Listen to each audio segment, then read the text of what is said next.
How about that first round pick, Jaxson Dart, New York Giants? Woo! 34-17. Oh, before I even get into all that, please do me a favor, like, comment, and subscribe. You don't have to like and comment, actually, but if you subscribe, that would really be dope. My goal is to get to 10,000 by the end of this year, and so I want to reiterate that. I'm going to get into this now so that, I don't hold you here, whoever was kind enough to be here.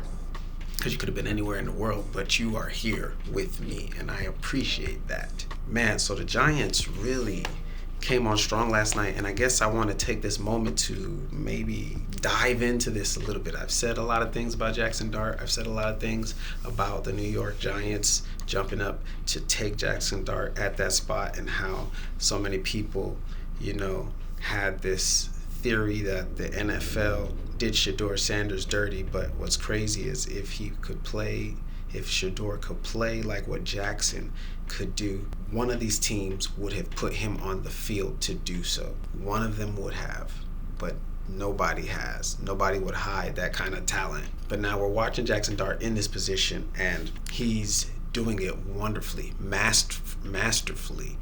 And he's going to have games like what he had against the Saints because he's a badass. That's his style of play, is gunslinger badass, And so he's going up in there face first. He's trying to get first downs. He's doing it physically, athletically. He's physically imposing in some ways. He had that one-on-one in the goal line where he scored that touchdown. It was like a 20-plus yard run, and he's one-on-one with the linebacker, and the linebacker cannot stop him. Makes one quick move, and he's off. Separates from the linebacker. He's becoming a threat as a quarterback, and he's an active threat, but he's a gunslinger based on his statistics in college, based on the fact that he can find these wide open receivers in this game. Who is Wandell? Wandell getting open? Jaxson finding Wandell? Do I need to pick Wandell up in my fantasy? I might just do that. I think I'm going to do that, actually. I think I'm going to do that right now, actually. I'm going to check to see if I can pick up Wandell, because I doubt anybody has Wandell on their team right now. And Jaxson Dart's about to be throwing it to Wandell a lot. And maybe even Theo Johnson. Yeah, where he at? Is Wandell not available? Okay. Robinson. Damn, somebody got Wandell. Somebody was on game before me. Who got him? Big Ben for the win. Damn. You got that, bro. Good shit, bro. Ooh, what about Theo Johnson? Hey, I think I'll grab this. I think I'll go ahead and get Theo Johnson right now. Claim him right now. That's Jackson's guy. Yeah, dope. And I'm never not starting Jaxson Dart no more. I fucked up. Chose to go with Caleb this week, so we'll see what happens. Jaxson over here dropping a 23 piece. Damn. So, listen, quick. I'm going to make this very quick. But I'm going to dive into this. 5 minutes. Watch this. I'm going somewhere, though. The way Shedeur Sanders handled the NFL draft was very feminine. It was very feminine. He was bossy. He tried to tell the NFL what he would or wouldn't do, and expected these teams to just come clamoring after him because of his stats and his name and his stature, like a woman would with her figure. You see them in social media. You see them, these women, how they basically will demand that you pay them for conversation, so to speak, as if we're not human beings. But he's moving like that. The curious case of him wearing those shoes, the Giants shoes, the cleats, before the BYU game, before he got embarrassed out there at the BYU game. He tried to put out this signal, this hint, almost like a thirst trap. And it's like, why not just ball out? Maybe go to the senior game and ball out. Maybe have a very good interview where you conduct yourself like somebody who's a leader and can give this city belief. Brian Daboll did not win no championship. And one thing I'm concerned about is the New York Giants was out there like this was the championship game. Daboll's like, I can't have Russ in there. I need him out here on the field right away. Russ goes out there. I don't know what happened on that play. And the whole city's like, no, we're not going back to this. We're not going back there. Get Jaxson back in the game. Jaxson Dart gives New York this feeling like John Elway did for the Broncos. I'm calling it now. Jaxson Dart is going to have 2 Super Bowl appearances. Right now I'm seeing Jaxson Dart is like our old school Elway, and Cam Ward is maybe the Brett Favre. I'll get back to you on that. But let me finish with this thought. The NFL curved Shedeur Sanders because of his approach to the game, to the process, to the interviews. These coaches curved him because they probably felt like he was running game on them. Like I be feeling when I see these videos of Shedeur Sanders from training camp talking about his stats and Dylan Gabriel's stats. I ain't never seen no shit like that before. People are running game on us. It's like some media PR approach to this young man's career. Even the jersey retirement. What? People respect hardware. Stats, figure. Something was off about his approach, and people who keep trying so hard he's going to have to start doing better in media. He's going to have to start presenting himself like a professional, because his way of doing things doesn't give a city that kind of hope. Jaxson Dart and Scattaboo is giving New York the sense of like young bull energy, and we're going to be the bad boys on the block. Faith, and this team will absolutely become a wild card team. This team is going to lead to the evolution of how defenses need to play. There's only one player right now, just off the top of my head, that I'm thinking about that even plays that position. Before it was a guy like Honey Badger. Now it's going to be somebody like Caleb Downs. But we're going to have to start getting into and talking about the evolution of the defensive back and how it can't just be these safeties, these prototypical safeties and these corners. It's going to have to start coming into play where there's like this rover-like player that is low-key big enough to be a linebacker, but plays DB and can really spy on your quarterback and can be in that area to roam and protect the middle of the field. That's another video for another time. But to wrap this up, I just want to say I knew there had to be a reason behind why Daboll went with Jaxson Dart when media is saying Shedeur Sanders an obvious number 1 pick. We don't get to know what happens in the boardrooms beyond, but we always see those results on the outside. It's not a mistake. Jaxson Dart was very successful at Ole Miss. There's one thing I can say I've seen him not be able to do. It's fix things when they get very chaotic. Very chaotic, like they did with Ole Miss versus Florida.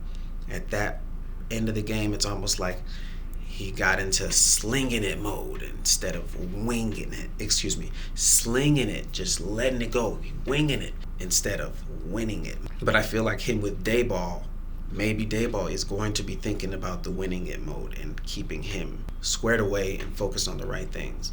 Him and Daboll may just be a perfect connection. That game felt like a playoff game. It felt like a playoff game. So you know they just put the NFL on notice. With the rookies, there's a reason why Cam Ward was drafted number 1, and despite the media trying to ignore him and suppress his amazing story, he went first overall. And now all of a sudden the narrative has become, well, what happened? That young man was a stat patter, and he did not communicate in ways to give people the impression that they can then handle themselves in the media, so that after winning 2 out of 3 games, the media can start going crazy. I can't wait to see what it's going to be like on Pat McAfee's show after seeing Jaxson Dart's press conference, and he mentioned Pat McAfee. You already know that's going to be a topic, because Jaxson Dart mentioned that he watched that show and saw them talking about the odds, and I don't care about the odds. And the way he's talking about getting the first down. I can't tell you how many times I've watched Shedeur Sanders run into one of them situations where he's running for it, and he might stick his head in there, but he's gonna do it so fluky and so light. And you got a guy like Jaxson Dart putting his body on the line, game 3 into his NFL career. And I called it. The need to get into the running is going to create more havoc physically. So I love how he's moving, but they're going to need to invest in a real backup quarterback. If it's Jameis, cool. I like Jameis for them. Seeing him at the beginning of the game, just getting the guys going. I was ready to get in the game. I did this video because I saw how Jaxson Dart handled the media after that game. It was masterful. It was wonderful. The city believes.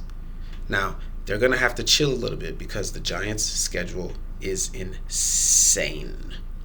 It is insane. They just beat the Eagles. That game felt like a Super Bowl. Get him out of the tent! Get him out of the tent! Get him back on the field! Next up, they got Denver. Nick Bonito chasing Jaxson Dart around. Then they got the Eagles again. Quick rematch. Then they got the 49ers, the Bears, the Packers, the Lions, the Patriots. This is a hard-ass schedule. Commanders, Vikings.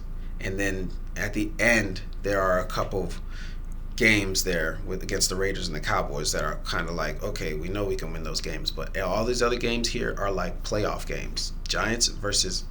These are playoff games. Giants versus Eagles, 49ers, Bears, Packers, Lions. All of these are going to feel like playoff games because of the heightened energy over there in New York right now. The media is buzzing. I love what I'm watching. I love what I'm watching because I've been seeing it and calling this. And I am such a fan of these storylines because they're starting to tell the truth underneath all of the media seduction. The media seduction is trying to impress upon everybody these ideas that somebody did him wrong. Somebody did him wrong. There's such a feminine energy with the way he's crashed out.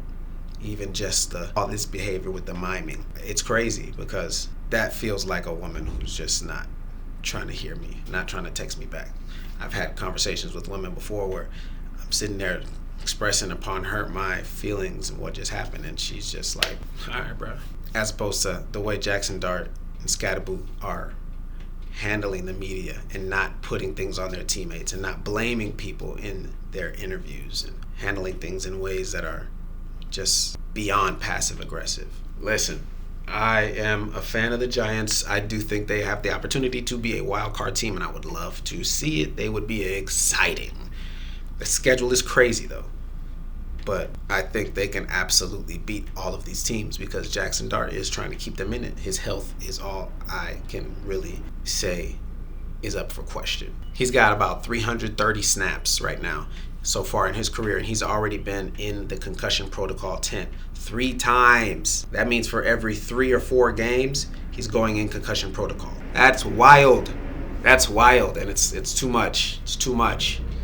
All right, so gotta find a way for Jaxson Dart to really stay healthy, but you gotta love what you're seeing. I give him 2 Super Bowl appearances. I'm not gonna say 2 Super Bowl wins, but 2 Super Bowl appearances. But I will say the Giants have a way of winning the Super Bowl when they get there. So I wouldn't be surprised if he wins both. But I see this guy as a bona fide superstar in the league. He was a baller in college. Only time I've ever seen him crash out is against the Gators. That's the only time I've seen him crash out. And that's more so a matter of maybe him and that coach that he had in Lane Kiffin. Maybe they were too eager, both of them. Maybe that was just learning experience for him. But maybe that's also an indictment on what might happen sometimes in his career. 3 really good games, and then this crash out game where it's like, we're just trying to win it. We're trying to win it. We're trying to win every one.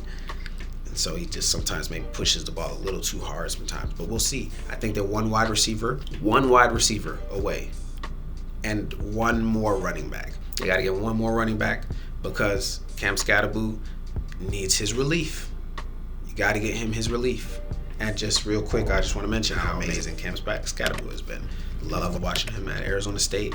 So amazing to see him really bring his game, his undersized power but shiftiness to the NFL and see him give these grown men problems. Love it. Love it. Guys really got to craft their game and what their real skill is. You really got to focus on that skill because Cam Sheduer is doing it with power and shiftiness. It's amazing to see. All right, guys, that's all I got on this today. Like, comment, subscribe. 10,000 is around the corner. 10,000 is around the way. 10,000 is on the horizon.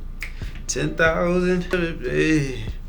I had a bar, but I was, come on now. That's a bar. Those are 4 bars. 4 bars. Hard. Bars.